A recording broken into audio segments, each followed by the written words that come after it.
Os vetores em linguagem C têm muitas aplicações e a gente pode usar eles para representar uma coisa que a princípio nem parece com vetores, por exemplo, representar um polinômio. E a ideia fundamental é a gente perceber que um polinômio nada mais é, por exemplo, um p de x aqui, nada mais é do que um conjunto de coeficientes a 0, a 1 até a n. Cada um desses coeficientes, obviamente, multiplica um termo x elevado a 0, x a primeira, x ao quadrado, até x elevado a n. Mas a parte do x elevado a qualquer coisa sempre segue esse padrão. É x elevado a uma certa potência.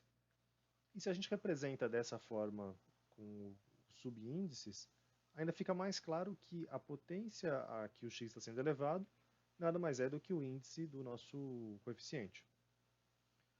Então, se a gente conseguir salvar todos os coeficientes, os n mais 1 coeficientes, para representar um polinômio de grau n, a gente consegue, de alguma forma, dado qualquer valor de x, calcular o valor de p de x, calcular o valor do polinômio naquele ponto exato.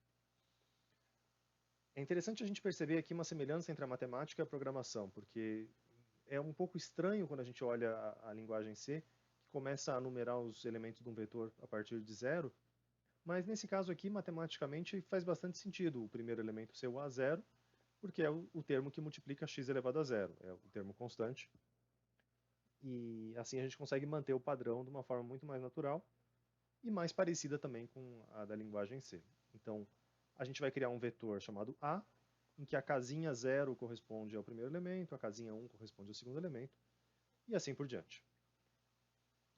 E o nosso objetivo vai ser, além de usar esse vetor a gente vai passar qual é o grau do polinômio e o valor do ponto x em que a gente quer calcular o polinômio, e a função vai retornar para a gente o valor do polinômio. Então, é uma função que recebe um vetor, um número inteiro e um número real qualquer, um número ponto flutuante, e retorna um valor em ponto flutuante. Então, ela vai ter que retornar um valor do tipo double também. A gente vai declarar a nossa biblioteca padrão. A gente pode declarar uma variável constante. Eu vou usar n maiúsculo para manter o padrão de que as constantes simbólicas são representadas com letras maiúsculas. Então, o n maiúsculo vai querer dizer o grau do polinômio. Eu vou usar a opção define n. Eu vou colocar um valor qualquer agora, por exemplo, n igual a 2, para a gente começar a testar com casos pequenos. Mas, como a gente já falou em outros vídeos, a grande vantagem de usar as constantes simbólicas é poder mudar esse grau do polinômio, poder mudar esses tamanhos de vetor de formas eficientes. Eu vou deixar o espaço reservado aqui para a função main. E a gente vai, então, criar uma função, eu vou chamar ela de p, eu vou chamar de polinômio, que é um nome um pouco melhor, que a gente consegue ler depois. Esse polinômio vai receber um vetor de coeficientes. E os coeficientes podem ser números reais quaisquer também. Então, eu preciso dizer que é um vetor de variáveis do tipo double, e por ser um vetor, então eu represento aqui no protótipo da função com esse abrir e fechar de colchetes. Vai receber um grau do polinômio, que é um número inteiro, e vai receber um valor de x. Então, deixando anotado aqui, eu vou fazer na próxima linha. A é um vetor de coeficientes, n é o grau do polinômio, e x é o ponto em que se deseja avaliar a função. Então, a função aqui no sentido matemático, né, de f de x. A nossa função double polinômio. Claro que vocês podem copiar e colar, não tem nenhum... Eu estou digitando aqui só para ser bobo, não tem nenhuma necessidade da gente fazer isso, na verdade. Double x. Bom, nossa função precisa fazer alguma conta com esses elementos que vão estar no vetor. E a gente percebe que é parecido com... Sempre a gente tem que tentar trazer para problemas que a gente já resolveu antes. a gente tem uma soma de vários termos que estão acontecendo aqui. Então, aquele velho padrão de definir uma variável soma e ir acumulando os resultados, a gente vai fazer uma coisa parecida para calcular esse valor todo do polinômio. E cada uma das parcelas tem essa cara, em que é o elemento a elevado a zero e multiplicado por x elevado a i. X elevado à posição que a gente está. Então, isso aqui seria a0 vezes x elevado a zero, mais a1 vezes x elevado a 1, e assim por diante. Então, eu posso começar criando uma variável soma, já vou inicializar ela, inclusive, soma recebe zero. Eu vou criar um contador, simplesmente para fazer um for, para percorrer todas as casinhas do vetor. E esse tipo de for, ele sempre tem a mesma estrutura. Tipicamente, ele sempre vai começar em zero, para a gente pegar desde a primeira casinha, e é sempre menor, porque a gente não quer acessar a casa n, a gente vai parar na casa n. Bom, aqui a gente tem uma complicação adicional. Eu chamei de nzinho e nzão, e eles poderiam ser coisas diferentes. Então, se o nzinho é o grau do polinômio, se ele é o grau do polinômio, isso quer dizer que, por exemplo, um polinômio de grau 2 tem 3 coeficientes. Então, seria melhor a gente começar aqui pensando n igual a 3, pensando num polinômio de grau 3. E aqui vai mudar um pouco, porque se o nzinho é o grau do polinômio e não o número de coeficientes que estão nesse polinômio, a gente vai ter que incluir o último ponto também, para a gente ter esse anx elevado a n. Mas isso quer dizer que são n mais 1 coeficientes. Então, essa nossa repetição vai fazer n mais 1 iterações e não apenas n.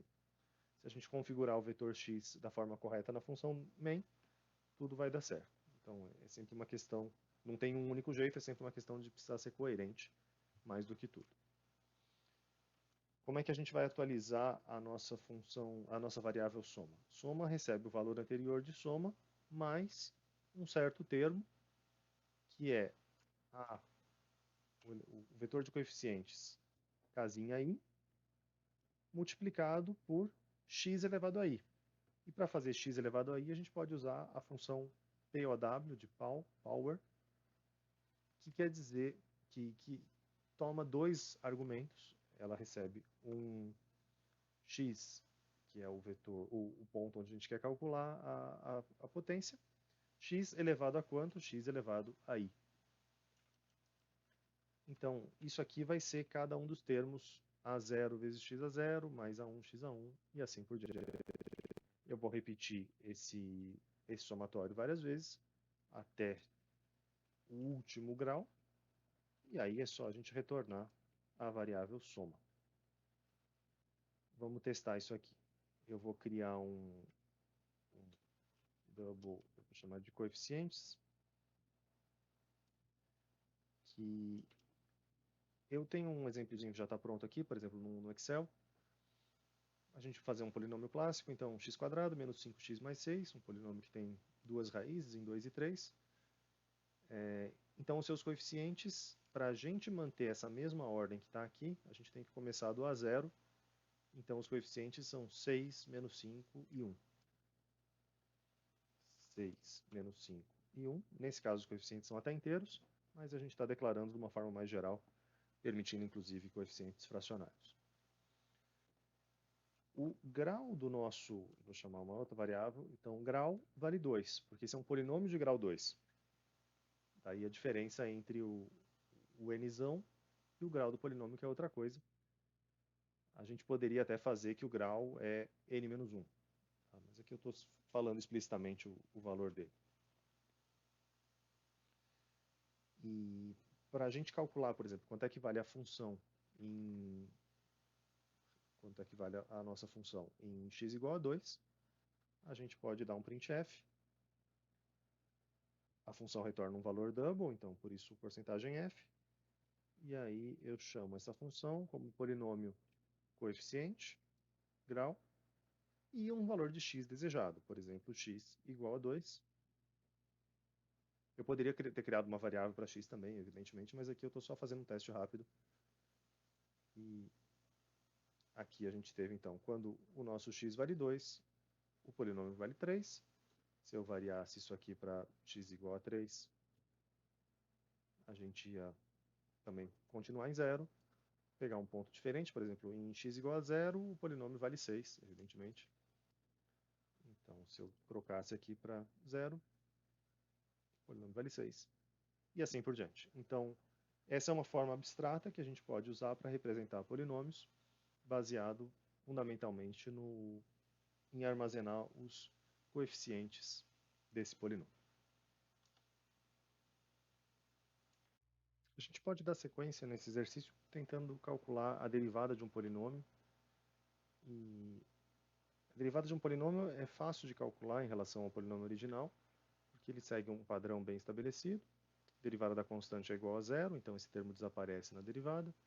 A derivada do termo linear, do termo a1x, é simplesmente a1. A derivada do próximo termo é 2 vezes a2, 3 vezes a3, e assim por diante, até que o último deles é n vezes a elevado a n. Então, os coeficientes do vetor de derivada seguem um padrão bastante claro. E a gente conseguiria calcular esse novo vetor de coeficientes. Para a gente implementar isso aqui em linguagem C, tem um truquezinho, que é o fato de que em linguagem C a gente não consegue retornar um vetor exatamente. A gente pode usar o conceito de passagem por valor ou passagem por referência, em vez de retornar explicitamente usando uma instrução return, a gente consegue fazer uma forma alternativa. Então é isso que a gente vai fazer. A gente vai criar uma função que é do tipo void, é uma função que não retorna nada, e ela se chama derivada. Ela recebe como argumento de entrada o vetor de coeficientes e recebe também o grau, para facilitar algumas contas. E aí, uma das formas da gente resolver, da gente achar um caminho alternativo para lidar com uma espécie, entre aspas, de retorno de função na forma vetorial, é a gente criar um vetor. Vou criar um vetor double coeficiente derivada. Ele teria n-1 componentes. E eu vou inicializar ele com 0 originalmente, com zeros em todas as casas. E o truque é que eu vou colocar esse vetor também aqui como um dos argumentos de derivada, como um dos argumentos da função derivada. Então, eu vou chamar isso aqui no futuro na forma coeficiente, grau, coeficiente derivado. E essa função não vai retornar nada. Mas como ela vai alterar internamente os valores dos coeficientes desse vetor D, isso é um jeito da gente fazer um retorno entre aspas.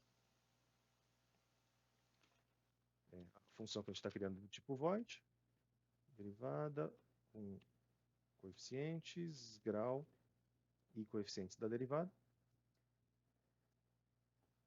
E a lógica é a gente perceber que o nosso vetor ele tem um certo atraso. A primeira casa do vetor de derivadas corresponde à segunda casa do vetor original. A segunda casa daqui, a terceira casa daqui, e assim por diante. Então, se a gente fizer um loop for, o nosso loop for ele pode começar em i igual a 1. Começar olhando para o segundo elemento do polinômio original. A gente vai ter que olhar até o último deles, então até o grau n, nzinho aqui, né? Com essa confusão que eu já mencionei anteriormente, do grau do polinômio ser diferente do número de elementos do vetor. E o incremento tradicional. E quando a gente está olhando para a segunda casinha aqui, ela vai colocar valores na primeira casinha do vetor D. Então a gente consegue lidar com esse certo atraso entre os dois vetores fazendo uma operação desse tipo. Isso aqui é bastante comum em programação. O meu for está começando em 1, então eu subtraio 1 aqui dentro para mexer na primeira casinha. E sempre assim, sempre uma casinha atrás na hora que eu estiver lidando com o vetor de derivadas. E quem é esse elemento? Bom, no primeiro dos casos, ele é exatamente igual ao AI, mas depois ele vai ser 2 vezes A2, 3 vezes A3, 4 vezes A4, sempre com esse padrão. Então, AI multiplicado por I é o grau do polinômio que está caindo, é exatamente o que a gente está fazendo aqui. E a nossa função não vai retornar nada, ela é do tipo void, então ela só vai alterar os valores do coeficiente, mas isso vai ser o suficiente. Eu vou trocar o nosso printf, agora eu vou querer ver, por exemplo, quanto é que vale, usando a mesma função polinômio que a gente tinha antes, mas agora eu vou usar os coeficientes da derivada, que é um polinômio de grau 1 a menos, então nesse caso vai ser um polinômio de grau 1, e eu posso ver, por exemplo, quanto é que vale a derivada aqui no ponto 2,5, que é o ponto que a gente sabe que a derivada se anula, esse ponto de mínimo. Então eu substituo o meu ponto x por 2,5 e o resultado deveria ser a derivada se anulando. Então aqui a gente viu essa forma alternativa de bypassar essa limitação de não poder retornar elementos de um vetor. E se a gente quisesse ver os, para confirmar que está tudo certo, se a gente quisesse enxergar o nosso